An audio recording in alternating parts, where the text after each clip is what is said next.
안녕하세요. 오늘의 데일리 뉴스레터에 오신 것을 환영합니다.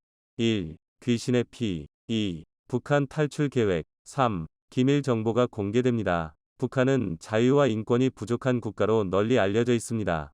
이 나라에서는 국민들이 다양한 자유와 기본적인 권리를 행사하는 데 제약을 받고 있습니다. 언론의 자유가 제한되어 있어 국민들은 오로지 국가에서 승인한 정보만을 접하며 다양한 의견을 표현하기 어렵습니다. 정부에 대한 비판이나 반대 의견 표명은 무서운 형벌에 처하게 될 수 있습니다.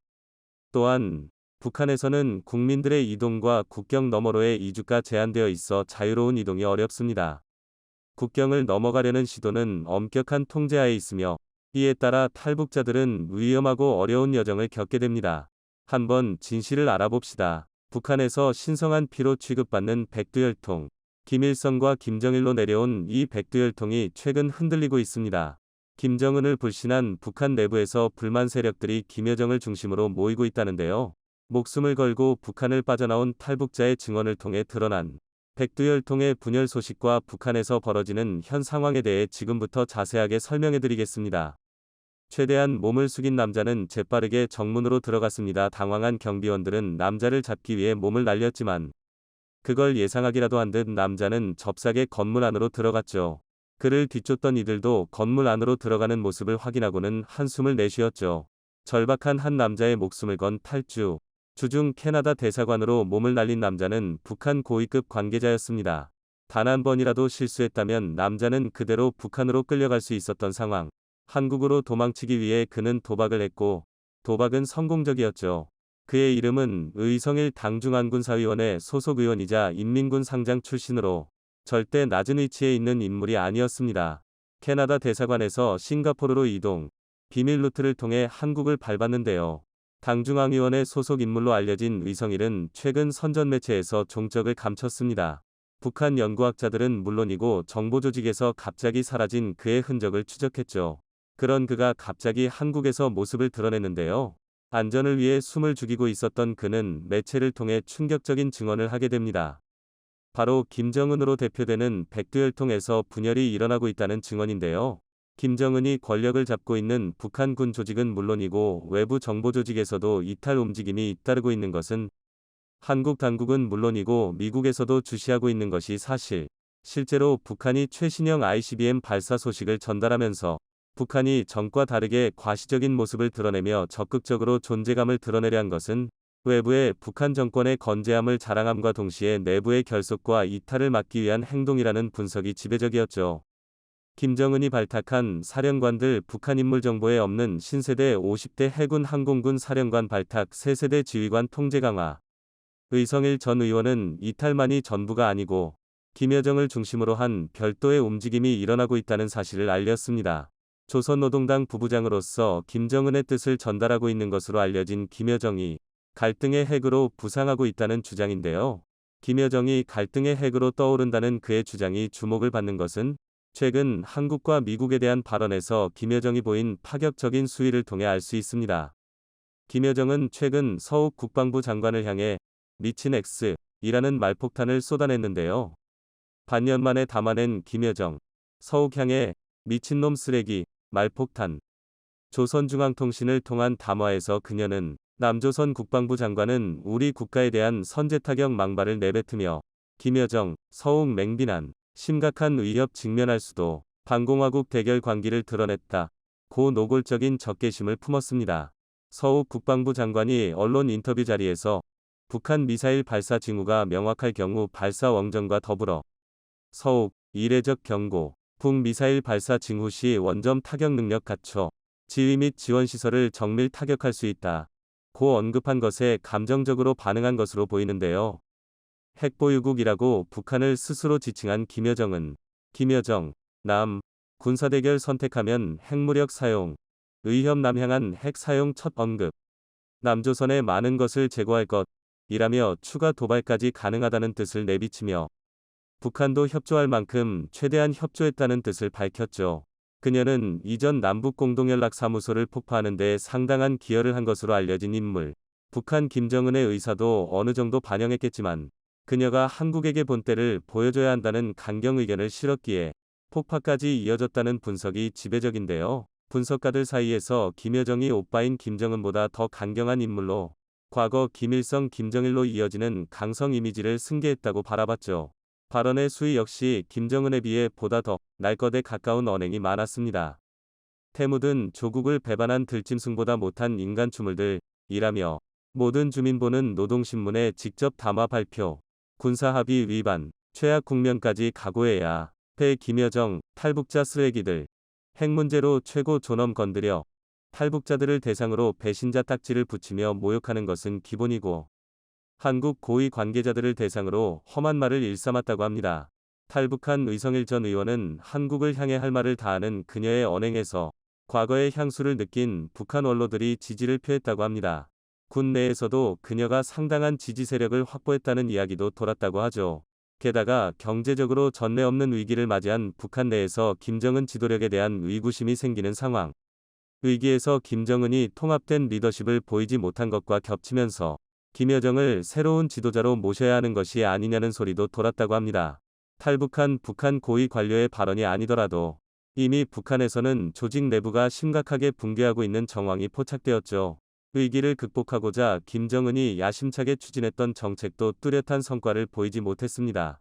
김정은은 코로나 발발 이후 자원수급과 협조에 큰 차질을 빚혔습니다. 바이러스와의 전쟁만으로도 힘겨운 상황에 주요 동맹국인 러시아 중국이 우크라이나 전쟁에 휘말리면서 북한은 스스로 내부 문제를 해결할 수밖에 없었죠. 김정은, 박남길을 남포 용광로에 던져라. 성과 급했던 김정은, 당 경제부장 한 달 만에 교체. 김정은은 당 중앙위원회 정치국 의원 박정근과 정치국 후보의원 리태섭, 사회안전상을 중용하면서 경제와 사회관리 사업에 역점을 두겠다고 밝혔는데요. 특히 농업에 있어서 확실한 성과를 보겠다는 의지를 다졌습니다. 작년 알려진 바로는 북한은 469만 톤의 식량을 생산했습니다. 2020년에 비해 7% 증가한 것으로 29만 톤이 늘어난 수치인데요. 이대로 가면 다 죽는다. 대민심이 심상찮다. 세계식량기구, 북한, 식량 86만 티 부족. 전팔 10월 내 어려움 예상. 문제는 이 정도 수치로는 현재 북한 주민들을 먹여 살릴 수 없다는 것입니다. 여유분까지 고려한다면 최소 1000만 톤은 생산을 해야 하는데 야심차게 여러 정책을 펼쳤지만 뚜렷한 성과를 이루지 못한 것이죠. 노동신문은 농업과 관련한 김정은의 생각을 보도한 바 있는데요. 나라의 식량 문제를 완전히 해결하는 것이 목표로 새 시외주의 능종건설 강령에 따른 농촌발전 전략 제시, 기본과업 식량 문제 농업부문 국가적 투자 증대 국가 대부 모두 먼저 조치도. 김정은, 알곡 생산 구조, 쌀과 밀 중심으로 저밀령 년짜리 목표 제시, 종합. 이를 위해서 향후 10년간 달성할 알곡 생산 목표 및 과일, 채소 생산량까지 구체적으로 당에서 제시했다고 하죠. 문제는 이러한 정책을 널리 알려 북한 주민들에게 뿌린다고 한들 이를 실천해줄 주민들은 거의 존재하지 않을 뿐더러 병으로 누워있는 주민들이 북한에 더 많은 것이 현실입니다. 북한 내부에서는 선택과 집중을 통해 농업에 역점을 두었으나 결과적으로 실패한 것이 드러난 것이죠. 심지어 국경 근처 신의주에서는 굶어 죽은 주민들이 속출, 가정에서 3, 4명이 쓰러지고 있다는 사실까지 흘러나왔는데요. 중국과의 중요 교역지로 손꼽히는 신의주 지역은 북한 내에서도 잘 사는 지역으로 거론되는 동네. 그런데 이곳에 살고 있는 주민들조차 굶어 죽는다고 하면 북한 내륙의 실상은 더 심각한 상황인 것이죠. 국경 대도시 신의주에서도 아사자 발생 식량난 공포감 커진 뒤 외곽 아닌 시내에서 굴어 쓰러지는 세대 속출 주민들. 코로나보다 더 무서운 개구러 죽는 것. 북한 주민들은 물론이고 공산당 내부에서도 말이 돌자 국가유일무역제도 환원복구 첫 단계로 무역회사 통폐합 지시, 내각 중심 감독체계 구축 전문가 별표 부족한 외화 집중관리해야 하는 시점 도달했을 수도. 김정은은 통치체제를 유지하기 위해 더욱 포갑적인 정책을 사용했는데요. 인민의 배신자로 낙인 찍힌 이들에 대해 가혹행위를 일삼으며 이들에게 과거보다 더 혹독한 체벌을 가했다고 하죠. 아이러니하게도 김여정이 돋보이게 된 계기는 바로 김정은이 김여정을 곁에 두고 중용했기 때문인데요. 주변 인물에 대해 극도로 의심을 품었던 김정은은 소위 말하는 친위대를 육성하기보다 혈육을 챙기는 모습을 보였습니다. 자신보다 어리며 백두혈통의 일원으로 자신의 말에 고분고분했던 김여정을 발탁. 미 전문가들, 김여정, 김정은 비서에서 정책기반자로 지위 상승 뚜렷. 김여정에게 권한을 몰아주며 김여정에 대한 전폭적인 지지를 하기에 이릅니다. 심지어 김여정이 직접 본인의 이름으로 성명을 내게 해주는 권한까지 부여했죠. 2020년 북한 미사일 발사에 대해 청와대에선 유감의 메시지를 보냈는데요. 북한 김여정, 청와대 비논리적이고 전응한 사고. 이에 김여정은 자신의 이름을 걸고 청와대의 메시지를 반박하면서 김여정은 탄탄대로를 걸으며 성장하게 됩니다. 김정은 건강 이상설에 전세계 촉각 중태냐 아니냐 의견 갈려. 김정은 건강 이상설이 돌 때 그를 대신해 김여정이 지도자 자리에 올랐다는 소문이 돈 것은 단순한 유언비어로 그치는 것이 아니라 북한에서 그녀가 차지하는 위치가 상당하다는 것을 방증하는 사건이었죠. 이런 소문을 눈치했는지 김정은은 김여정을 단속하기에 이릅니다. 김여정도 조용원도 아니었다. 김정은 당일 비서 비워둔다. 한국을 향해 강한 비난을 했던 김여정이 돌연 말을 번복한 것에서 이를 알 수 있는데요. 그녀는 서욱 국방부 장관에게 퍼부었던 막말을 잊어버리기라도 한 듯 우리 민족 전체가 반세기 전처럼 전쟁으로 인해 상처를 입지 않길 바란다. 며 태도를 바꿨죠. 이어 그녀는 남조선이 주적이 아니라고 밝혔다. 는 메시지를 전하며 이어 이것은 순수 액보유국과의 군사력 대비로 보는 거네가 아니라 서로 싸우지 말아야 할 같은 민족이기 때문이라고 설명했다. 북한 김여정, 남조선은 같은 민족. 총포탄 한 발도 안 쏠 것. 남조선이 우리 국가를 반대하는 그 어떤 행동도 하지 않으면 공격 대상이 되지 않는다. 고 말하며 태도를 금세 바꾸었습니다. 그녀의 갑작스러운 태세 전환에 당황한 이들이 많았는데요. 일각에서는 전형적인 북한의 양면 전술이라며 북한은 변하지 않았고 김여정의 발언을 깊게 생각할 필요가 없다고 지적했습니다. 하지만 한편으로는 그녀의 갑작스러운 태도 변화가 김정은의 지시에 의한 것으로 그녀가 행동한 것들이 지나치다는 것을 깨달은 김정은이 직접 그녀 손으로 발언을 정정하기를 요구한 것이라는 분석도 나왔습니다. 이번 발언은 김정은의 의사를 무시한 월권 행위였고 다른 세력으로 부상하게 된 김여정이 물러나기를 원한 것이라 볼 수 있습니다. 현재 북한의 최고 존엄은 아직도 김정은인 상황에서 김여정의 부상은 북한에서 화근으로 남아있는 상태. 탈북자의 증언을 통해 드러난 발언은 현재 북한에서 두 축으로 나뉜 세력이 조용히 분열하는 모양새입니다. 북한 내부의 위기는 여전히 해결되지 않은 상태에서 백두혈통이 내비친 분열의 흔적. 여전히 미국은 테러와의 전쟁에서 물러날 생각이 없고 미국의 적은 끝까지 추격할 것이라 엄포했습니다. 이번 알-자와히리 제거 작전에 미군의 최신형 무인기가 동원됐다고 밝혔는데요. 미군의 무인기에서 닌자 미사일이라는 별명으로 불리는 헬파이어 R9X 미사일이 발코니에 나와 있던 알-자와히리를 정확히 노리고 발사됐다고 합니다. 미국의 헬파이어 미사일은 공격 헬기와 무인기의 주 무장으로 사용되며 최강의 대전차 미사일 자리를 지켜왔습니다. 최근 국방과학연구소에서 한국형 헬파이어 미사일을 공개했는데요. 그런데 이 차세대 전술유도 미사일의 공개된 스펙이 무려 헬파이어 미사일의 3배에 달한다고 하는데요. 이 무시무시한 성능의 한국형 헬파이어 미사일이 한국산 스텔스 무인기에 장착될 예정이라고 밝혀져 한국의 드론 전력을 우습게 보던 중국에 큰 충격을 주고 있다고 합니다. 헬파이어 미사일 공습은 부가적인 피해를 줄이면서 목표물을 효과적으로 타격할 수 있어 미군에서 오랫동안 애용해왔는데요. 기존 헬기에 주로 탑재되어 운용되었던 헬파이어 미사일이었지만 무인기의 본격적인 운용으로 전성기를 맞이하게 됩니다. 헬기와 달리 소음을 내지 않는 무인기에서 발사되어 높은 고도에서 내리꽂은 헬파이어 미사일은 하늘에서 내려온 죽음의 천사와도 같았죠. 여기에 헬파이어 미사일의 개량형인 헬파이어 R9X가 등장하며 대인 목표물을 대상으로 더욱 치명적인 무기로 재탄생했습니다. 그런데 한국에서 개발 중인 유도미사일의 스펙이 헬파이어 미사일의 3배에 달한다고 밝혀졌는데요.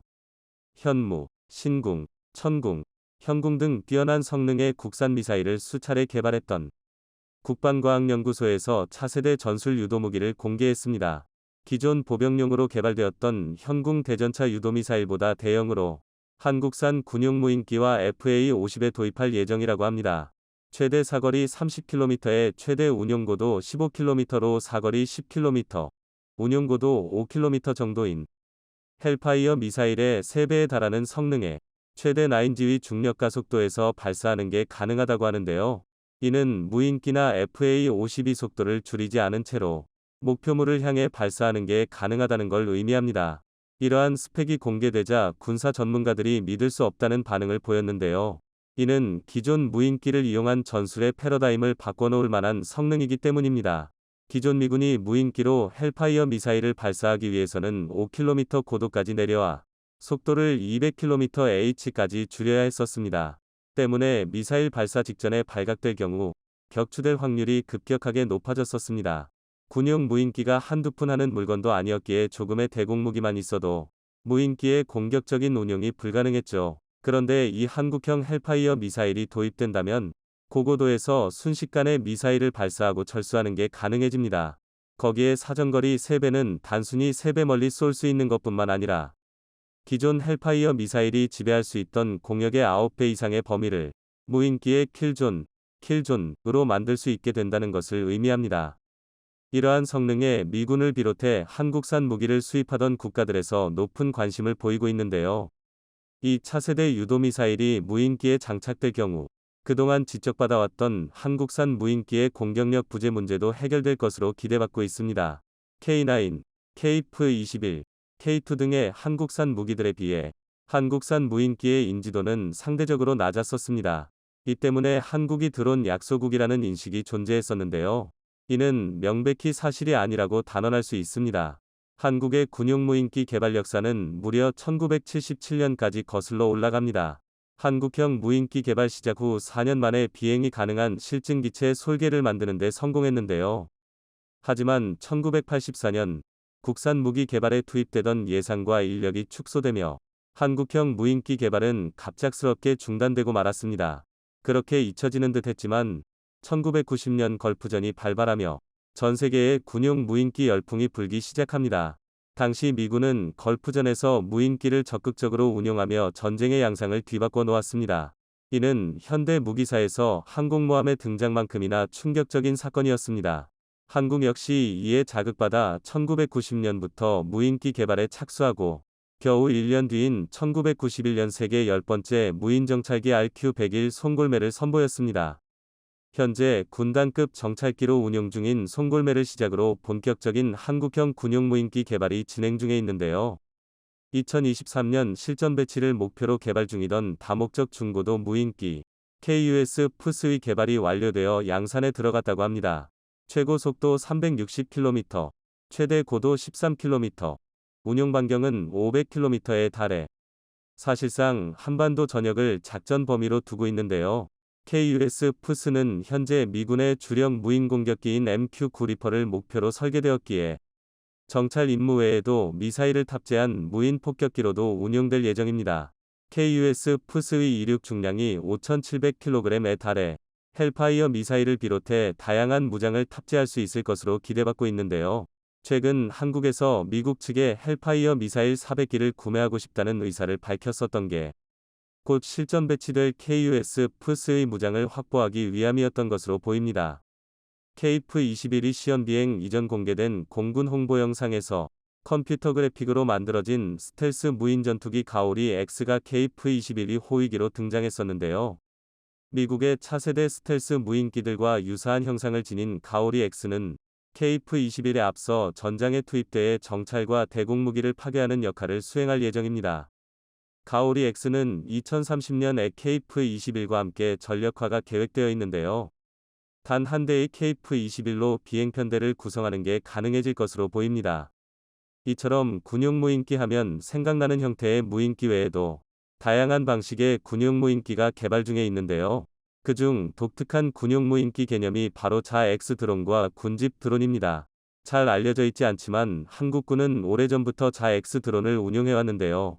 이스라엘의 IAI 하피자 X 드론 약 120여 대를 운용하고 있습니다. 상공을 배회하다가 적의 레이더 신호를 탐지하면 목표물을 향해 내리꽂아 공격하는 방식으로 실전에 여러 번 투입되어 수많은 미사일 포대와 대공 레이더를 파괴했었습니다. 군집 드론은 소형 드론 수백 대가 인공지능의 통제를 받으며 작전을 수행하는 차세대 드론 체계로 미국과 중국을 비롯한 각국에서 개발 중에 있어 향후 10년 내로 실전 배치될 예정입니다. 2016년에는 미군의 FA-18 슈퍼호넷 전투기 3대에서 초소형 무인기 103대가 투하되어 마치 벌떼처럼 하늘을 뒤덮는 모습을 공개하며 군집 드론의 전력화까지 얼마 남지 않았다는 것을 보여주기도 했습니다. 그런데 아무도 주목하지 않던 한국이 군집 드론 기술의 선두주자에 있는 것으로 드러났는데요. 지난 2018년 평창 올림픽 개최식에서 드론 1218대가 밤하늘에 오륜기를 그려내 전 세계를 놀라게 했었습니다. 이를 보고 충격을 받은 중국에서 저 정도는 우리도 할 수 있다라며 군집 드론 비행쇼를 선보였는데요. 대형을 갖추지 못하고 서로 부딪히더니 우수수 추락하며 밑에 있던 사람들을 덮쳐 국제적 망신을 당하기도 했었죠. 이러한 기술력을 토대로 한국군 역시 군집 드론 체계를 개발하고 있다고 합니다. 국방과학연구소에서 공개한 이 초소형 무인기들은 인공지능을 통해 자율 군집 비행하며 정찰, 감시, 통신중계, 폭격 등의 임무를 수행할 예정입니다. 여기에 자X 기능까지 추가되면 미사일 폭격만큼이나 강력한 파괴력을 보여줄 것으로 기대받고 있습니다. 현대전에서 드론은 소총, 전투기, 전차와 같은 필수적인 무기가 되었는데요. 우크라이나 전장에서 러시아군을 상대로 드론이 맹활약하고 있다는 소식이 들려오고 있습니다. 그런데 군용 드론이 아닌 싸구려 중국제 민간 드론이 러시아군의 악몽이 되었다고 하는데요. 우크라이나에 중국산 드론 수백 대가 기증되었는데 여기에 테이프나 끈을 이용해 수류탄을 싣고 가 러시아군의 머리 위에 떨구어 군용 드론들보다 러시아군에 막대한 피해를 입히고 있습니다. 이 드론들은 크기가 작아 러시아군이 가진 레이더에 탐지되지 않고 높이 올라가면 소음도 거의 없어 접근하는 것을 파악할 수 없다고 합니다. 아이러니하게도 러시아의 우방인 중국제 드론이 러시아군에 막대한 피해를 주고 있는 것이죠. 현대전에서 드론들이 활약하며 드론을 잡기 위한 기술도 각광받고 있습니다. 프레데터, 리퍼와 같은 군용 무인기 외의 소형 드론들은 가격도 훨씬 싸고 작아서 현재의 대공무기 체계로 대응하기엔 수지타산이 맞지 않습니다. 수십만 원짜리 드론 한 대에 수억 원짜리 대공미사일을 낭비하는 셈이니까요. 덕분에 이제 사양길에 올랐나 싶었던 대공무기가 다시금 주목받고 있는데요. 일반 대공무기들보다 짧은 사거리로 외면받았던 대공장갑차가 드론전 종결병기가 된 것입니다. 사전거리가 짧다고 하지만 소형 드론의 공격 범위보단 넓고 드론을 잡는 데에는 기관포 몇 발이면 충분하기에 대공장갑차 단 한 대로 수백 대의 드론을 처리하는 게 가능합니다. 하지만 드론의 등장 전 대공장갑차는 현대전에 쓸모가 없다고 판단한 각국에서는 개발을 중단하거나 퇴역 수순에 들어갔었는데요. 한국은 북한의 구형 공격기를 이용한 저공 침투를 막기 위해 K-30BO를 지속적으로 운용하며 개량을 거듭해왔었습니다. K-32 개량형인 BO2에는 지능형 공중폭발탄을 사용하는 40mm 기관포와 지대공 대전차 미사일이 탑재되고 의상 배열 레이더와 전자광학 추적 장치가 탑재되어 사실상 현존하는 세계 최강의 저고도 방공 시스템이라고 할 수 있습니다. 한국군은 오래전부터 드론이 미래의 전장을 지배할 것으로 보고 준비를 해왔었습니다. 그리고 드디어 공개된 차세대 공대지 미사일과 국산 스텔스 무인기가 만나 대한민국의 적을 공포에 떨게 할 드론 전력이 완성되어 가고 있습니다. 사실 KF-21은 완전한 전투기가 아닙니다. 물론 지금의 KF-21도 중국, 북한, 일본 등을 바싹 긴장하게 만들기 충분하지만 아직 완벽이란 단어를 붙이기에는 조금 모자란데요. 그 이유는 바로 2028년까지 1차 양산되는 블락1 모델의 공대공 미사일만 장착될 계획이기 때문입니다. 제공권 확보 측면에서 보자면 공대공 미사일이 우선인 것은 당면하지만 실제 전장에서 다목적 활용이 요구되는 현대적 전투기 개념으로 보면 아직은 부족한 것이 사실입니다. 그런데 이제 이것도 옛날 얘기가 됐습니다. 그동안 해외 수입이냐 자체 개발이냐를 놓고 설전을 벌이던 신형 공대지 미사일의 향방이 드디어 결정된 건데요. 지난 12일 방위사업청이 발표한 내용에 따르면 2032년까지 생산될 KF-21 블락2에는 국산 타우러스 공대지 미사일이 장착될 계획입니다. 독일과 스웨덴이 공동 개발한 타우러스는 초장거리 벙커버스터 순환미사일로 전세계 공대지 미사일 시장을 장악했는데요. 이 타우러스를 한국이 국내 기술로 자체 개발에 성공한 것입니다. 이로써 국산 KF-21에 국산 미사일을 탑재할 수 있게 되었는데요. 이는 겉에서 보이는 것보다 훨씬 대단한 업적입니다. 보통 미국 같은 극소수의 국가들을 제외하고는 전투기와 핵심 무장의 생산지가 동일한 나라는 거의 없습니다. 당장 우리 공군이 사용하는 F-15K만 봐도 전투기는 미국 4세대 전투기이지만 공대지 미사일은 독일과 스웨덴 합작사인 타우러스 시스템스가 만든 미사일을 사용 중인데요. 그런데 한국이 전투기와 핵심 무장 모두를 자체 개발하는 데 성공한 것입니다. 이로 인한 이점은 확실한데요. 우선 두 가지 모두 대한민국의 장비이기에 현재 운용 중인 미군 전투기처럼 미사일 장착 비용을 지불할 필요가 없습니다. 또한 KF-21 2세대 개량을 거칠 때마다 그에 딱 맞춰 미사일 업그레이드가 가능해서 내부로는 기술력을 축적하고 외부로는 해외 시장에서의 경쟁력을 챙길 수 있게 되었습니다. 이처럼 현재도 시연 비행을 포함해 수많은 테스트를 거치고 있는 KF-21은 최상의 성능을 끌어내기 위해 다방면에서 노력 중입니다. KF-210I 강력한 전투기인 것은 맞지만 냉정하게 평가했을 때 4.5세대로서 갖는 기술력의 한계는 분명 존재하기 때문인데요. 그런데 중국의 반응은 한국과 정반대입니다. 5세대 스텔스기를 보유했음에도 KF-21 등장에 지나치게 과민 반응하고 있는데요. 중국의 날선 반응에는 그럴 만한 이유가 있었습니다. 바로 KF-21이 중국이 자랑하는 제220 전투기의 카운터이기 때문입니다.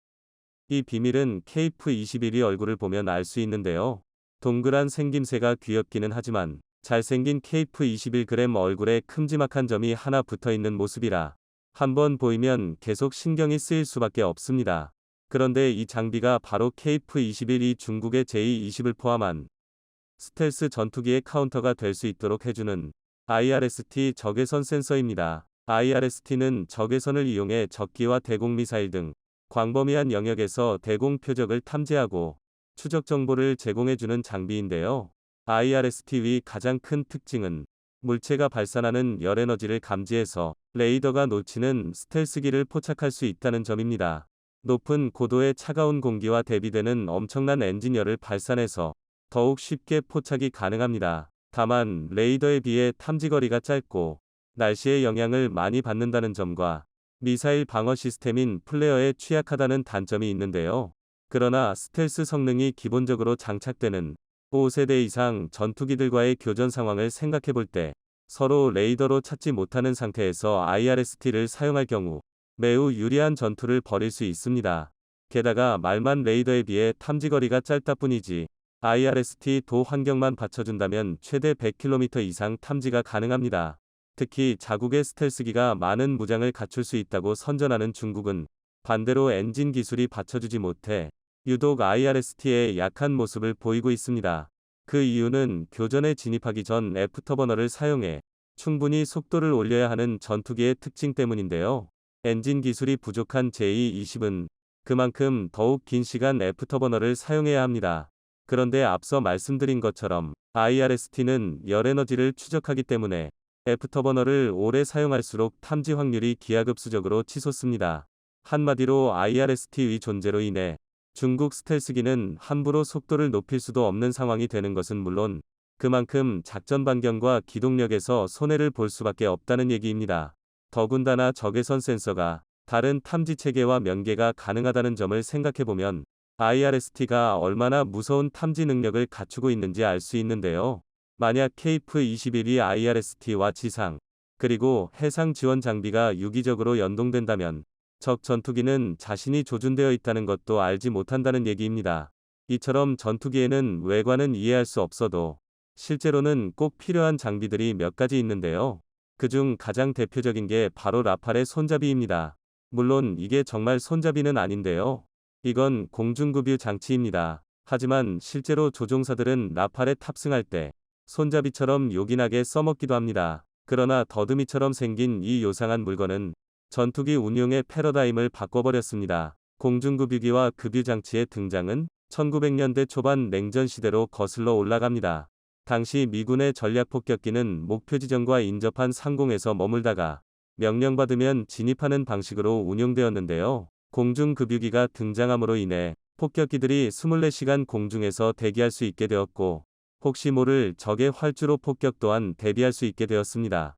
즉 피급유기가 목적지에 더욱더 오래 머물 수 있도록 해줌으로써 작전 반경이 비약적으로 증가한 것입니다. 일례로 베트남 전쟁 당시 공중급유를 받은 비행기들은 단 한 번의 착지 없이도 태평양을 횡단해 임무를 수행했는데요. 이뿐만 아니라 이륙하는 비행기의 연료량을 줄일 수 있게 되어 훨씬 더 많은 무장이 가능했습니다. 오죽하면 공중급유를 천상의 키스라고도 부를 정도인데요. 이런 공중급유의 가장 대표적인 방식은 FA-50이 사용하는 프로그 앤 드래그 방식과 KF-21이 사용하는 플레인 붐 방식이 있습니다. 먼저 FA-50이 사용하는 프로그 드래그 방식은 배드민턴 셔틀콕처럼 생긴 드로그를 전투기에 달린 프로그에 결합하는 방식입니다. 더듬이처럼 생긴 프로브가 바깥으로 돌출된 이유는 프로그 드래그의 공중급유 방식에 있습니다. 플레인 붐과 달리 프로브 드래그는 오로지 전투기 조종사의 조종만으로 프로브를 드로그에 꽂아야 합니다. 또한 꽂혔다고 끝이 아니라 급유가 정상적으로 이루어지는지 조종사가 육만으로 계속 확인해야 합니다. 말로만 들어도 절대 쉬운 일이 아니란 걸 알 수 있는데요.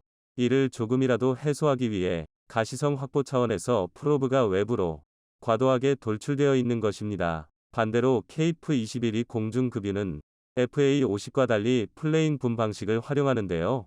여기서 붐은 주로 급유기의 꼬리 부분에 장착되어 있습니다. 붐에는 러버베이터라 불리는 V자 모양의 작은 날개가 달려 있는데 이로 인해 붐이 피급유기까지 비행하는 동안 균형을 유지하고 요동치지 않을 수 있습니다. 붐 방식의 장점은 프로그 드래그에 비해 굵은 급유관을 사용할 수 있어서 짧은 시간 동안 많은 양의 연료를 주입할 수 있다는 건데요. 단적인 예로 미 공군이 사용하는 붐 방식의 K-10 공중급유기는 분당 4,200리터의 연료를 주입할 수 있는 반면 프로브 드래그 방식은 평균 분당 1,700리터의 주입이 가능합니다. 일반적으로 전투기가 한 번에 받는 급유량이 2-3톤 이상이라는 걸 생각해보면 두 방식의 시간적 차이는 어마어마한데요.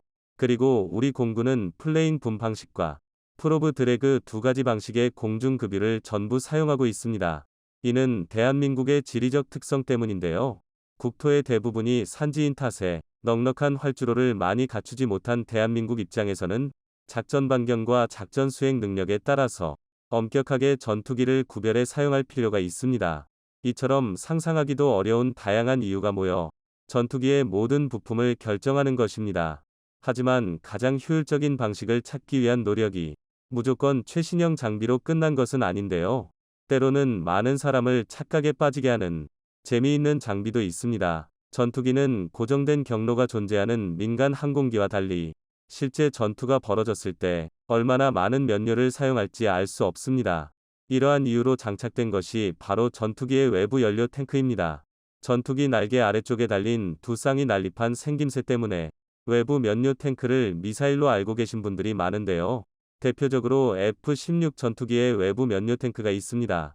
얼핏 보기엔 엄청난 파괴력을 가진 큼지막한 미사일처럼 보이지만 앞서 말씀드린 것처럼 외부 연료 탱크는 유사시 전투기가 최대한의 성능을 끌어낼 수 있게 하기 위해 존재합니다. 그래서 실제로 교전이 벌어질 경우 조종사는 버튼을 눌러 기동력에 방해가 되는 외부 연료 탱크를 전부 떨어뜨려 버리는데요. 그만큼 무게가 엄청나서 무장력에 손해를 볼 수밖에 없습니다. FA-500I 블락 20무로 개량되면서 공중급유 능력을 탑재하게 된 배경이죠. 세계 각국이 앞다투어 FA-50을 구매하려는 데에는 다 그럴만한 이유가 있는 건데요. KF-21이 복좌형과 단좌형 두 가지로 개발되고 있는 데에도 다 이유가 있습니다. 우선 가장 표면적인 이유는 단순히 기종전환 훈련을 하기 위함입니다. KF-21에 익숙한 파일럿이 초보 파일럿과 함께 탑승해서 두 번째 이유는 바로 임무 특성상 복좌기가 필요한 경우입니다. 국내에서도 선풍적인 인기를 끈 탑건, 매버릭의 FA-18F 슈퍼호넷 전투기를 떠올리시면 이해하시기가 쉬우실 텐데요. 영화에서 나온 것처럼 앞 좌석에 앉은 전투기 조종사가 조종에 집중하는 것과 별개로 뒷좌석에 앉은 파트너 조종사는 조종 외의 별도 임무를 수행합니다. 전투기의 임무가 단순한 공중 장악에서 공대지, 공대함 등 다영역으로 범위를 넓혀가면서 다양한 발전과 변화가 시도되는 건데요. 이처럼 KF-21은 아직 무궁무진한 가능성이 잠들어 있는 미완성의 기체입니다. 그리고 매번 다른 모습으로 세계를 놀라게 하는 전투기인데요. 대한민국 KF-21이 최종 진화가 과연 어떤 모습일지 기대됩니다.